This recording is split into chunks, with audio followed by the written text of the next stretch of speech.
Assalamualaikum. Kali ini kita bakal bedah salah satu pilar pembentuk karakter di SMP Islam Tahfiz Quran Al-Fat, yaitu sodaqoh. Ini bukan cuma soal ngasih sesuatu loh, tapi sebuah cara hidup yang ditanamkan sejak dini. Yuk kita kupas bareng-bareng. Coba deh, kalau dengar kata sodaqoh, apa yang pertama kali kepikiran? Pasti banyak yang mikir soal uang kan? Nah gimana kalau ternyata konsepnya itu jauh lebih dalam dari itu? Di Al-Fat, sodaqoh itu jadi alat buat menyucikan hati dan menumbuhkan kepedulian. Inilah fondasi yang mau kita pahami sama-sama. Oke, ini dia agenda kita hari ini. Pertama, kita cari tahu dulu apa sih sodaqoh itu sebenarnya. Terus, kita intip gimana prakteknya di Al-Fat. Setelah itu, kita kupas tuntas keutamaannya. Dan terakhir, kita sentuh ruh atau esensi dari pendidikan sodaqoh ini. Siap ya? Baik, kita mulai dari yang paling dasar ya. Apa itu sodaqoh? Soalnya kalau kita paham dasarnya, kita bakal ngerti kenapa kebiasaan ini punya kekuatan yang luar biasa buat ngebentuk karakter seseorang. Nah, ini dia nih yang bikin beda. Coba perhatiin deh, sodaqoh itu bukan cuma soal harta. Ada kata tenaga dan kepedulian. Artinya apa? Artinya senyuman yang tulus, bantuan kecil buat teman, atau bahkan sekedar meluangkan waktu buat dengerin orang lain, itu semua bisa jadi sodaqoh. Kuncinya cuma satu, niatnya ikhlas. Oke, konsepnya kan dalam banget tuh. Pertanyaannya, gimana caranya konsep sekeren ini bisa jadi kebiasaan sehari-hari buat para siswa? Nah, disinilah kita akan lihat gimana Al-Fatah mengubah prinsip jadi aksi yang nyata. Dan prakteknya itu konkret banget loh, nggak ngawang-ngawang, ada tahapannya. Mulai dari yang paling simpel, nyisihin uang jajan setiap hari. Terus, naik level jadi lebih peka buat bantu temen yang lagi butuh. Dan puncaknya, ikut aktif di kegiatan bakti sosial buat masyarakat luas. Keren kan?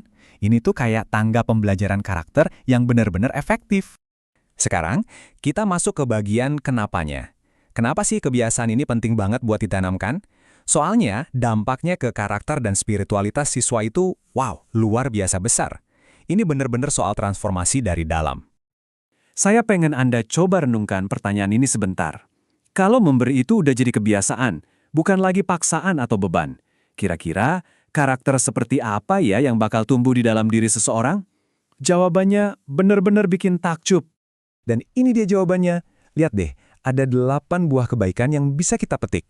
Mulai dari menyucikan hati dan harta kita, mengundang rahmat Allah, sampai rezeki yang dilipat gandakan.